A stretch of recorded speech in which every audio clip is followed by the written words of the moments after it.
तुम्हें क्या पता है कि तुम मेरे क्या हो, मेरी जिंदगी का तू ही आसरा हो। हमें और जीने की चाहत न होती अगर तुम न होते, अगर तुम न होते। दोस्तों, मेरा मानना ये है कि पढ़ाई में कोई प्रेशर नहीं होना चाहिए। गाते रहिए, गुनगुनाते रहिए, एकदम ऐसे मूड में रहिए कि जैसे संगीत जिंदगी के साथ एक इस तरह जुड़ा हुआ है कि जिस प्रकार से जिंदगी में उतार चढ़ाव होता है, ठीक उसी प्रकार संगीत में भी उतार चढ़ाव होता है। तो आइए दोस्तों, मैं आज आपको मैथ पढ़ाने जा रहा हूँ और मुझे आशा ही नहीं बल्कि विश्वास है कि ये वीडियो उन विद्यार्थियों के लिए वरदान साबित होगा जिसे मैथ में कुछ नहीं आता है, और हम प्रयास करेंगे कि आपको अच्छे से अच्छे ढंग से मैथ पढ़ाए। हम सर्कल पढ़ेंगे, वृत्त। तो सबसे पहले वृत्त होता क्या है? तो समतल गोलाकार जो क्षेत्र होता है उसी को हम लोग वृत्त कहते हैं। समतल गोलाकार क्षेत्र होता है उसे वृत्त कहते हैं। वृत्त के ठीक बीच में एक बिंदु होती है जिसको हम लोग केंद्र कहते हैं, और वृत्त के केंद्र से और ये परिधि तक की जो दूरी होती है उसे हम त्रिज्या कहते हैं। इसे r द्वारा सूचित किया जाता है। त्रिज्या को हम रेडियस भी कहते हैं। अब है कि वृत्त पर केंद्र जो होती है उस पर टोटल कितने डिग्री का कोण बनता है? तो टोटल 360 डिग्री का कोण बनता है। अब है कि वृत्त के परिधि, वृत्त के परिधि क्या होता है? तो वृत्त का परिधि तो 2πr। उसके बाद वृत्त का क्षेत्रफल πr²।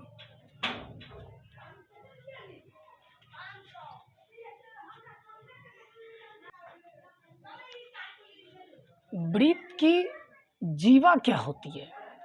तो ये वृत्त है।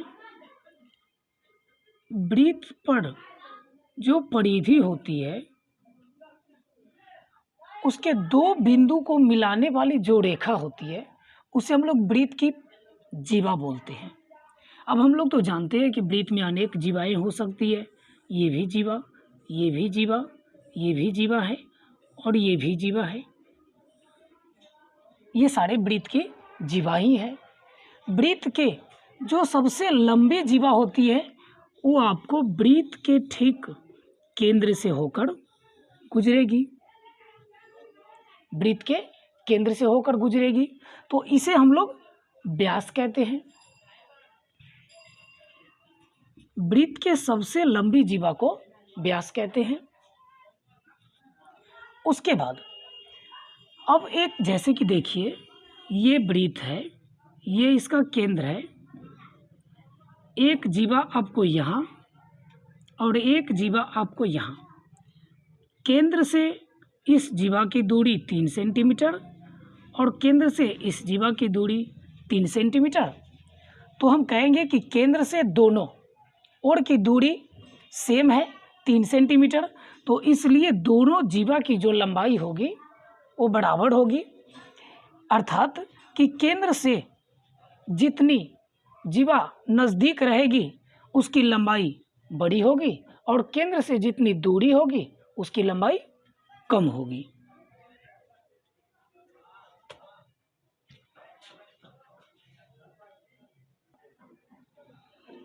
अब है कि वृत्त का क्षेत्रफल क्या होता है?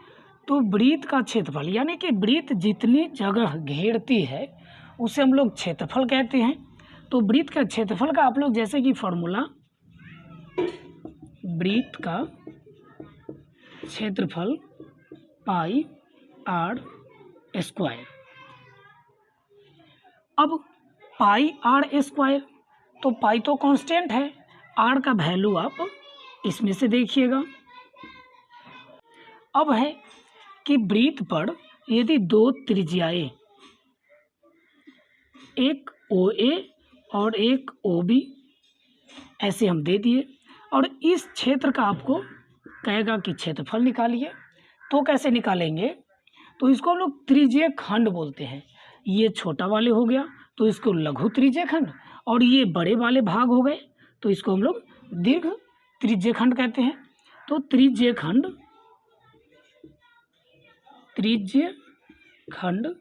का क्षेत्रफल बराबर पाई आर स्क्वायर थीटा बटे 360 डिग्री।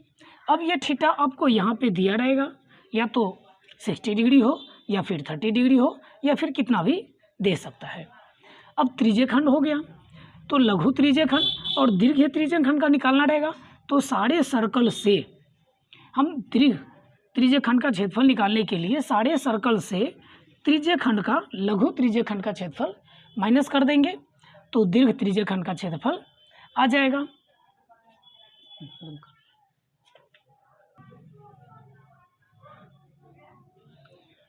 ये वृत्त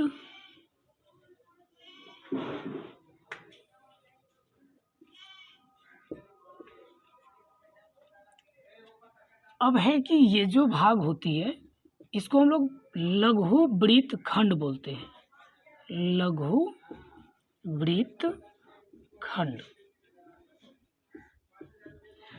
ये छोटे वाले हैं तो इसीलिए लघु वृत्त खंड, और ये बड़े वाले भाग है तो इसको हम लोग दीर्घ वृत्त खंड बोलेंगे। अब वृत्त खंड, तो वृत्त का जो एक टुकड़ा होता है उसे हम लोग वृत्त खंड कहते हैं। वृत्त खंड का फॉर्मूला क्या होता है? तो इसका यदि क्षेत्रफल निकालना रहे तो क्षेत्रफल हम कैसे निकालेंगे? लघु वृत्त खंड का क्षेत्रफल बराबर, तो आर स्क्वायर पाई थीटा बटे 360 degree minus half sine theta.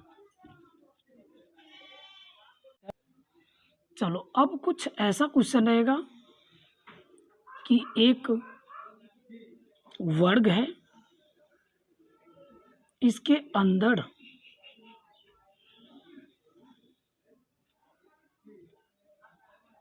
चार वृत्त दिया हुआ है।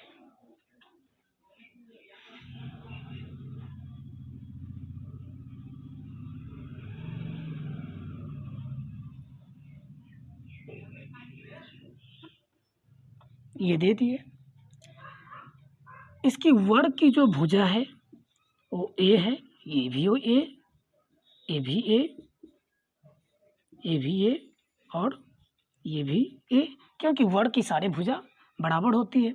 अब आपको यदि कह दे कि इसके जो साइड वाले पार्ट है उसका क्षेत्रफल निकालिए, तो कैसे निकालेंगे? तो सबसे पहले हम लोग देखेंगे कि इसका जो रेडियस क्या है, इसकी त्रिज्या,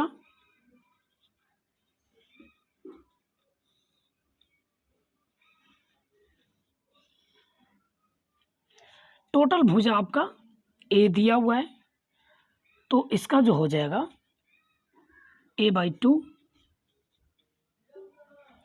और a/4, a/2 तो इसका डायमीटर हो गया, व्यास, और त्रिज्या हो जाएगा a/4, a/4 रेडियस हो जाएगा।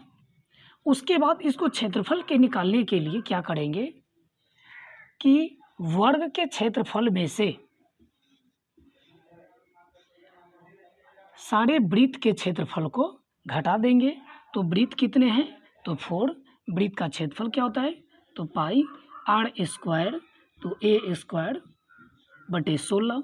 अब इसको माइनस करेंगे, पहले काट दिए, 4 ए स्क्वायर माइनस a²/4।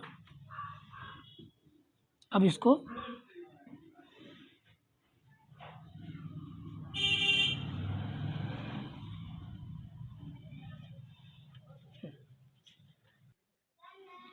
देखिए, यदि फिर आपको ऐसे दे दे कि एक वर्ग, उसके बाद ऐसे वृत्त दे दिए 4 और कहेगा कि इस छायांकित भाग का क्षेत्रफल निकालिए, तो कैसे निकालेंगे? तो सबसे पहले देखिए, ये वर्ग का 90 डिग्री, ये 90 डिग्री, और इन चारों को जो मिला देंगे तो कितना हो जाएगा थीटा? 360 डिग्री। 360 डिग्री एक गोलाकार बन गया।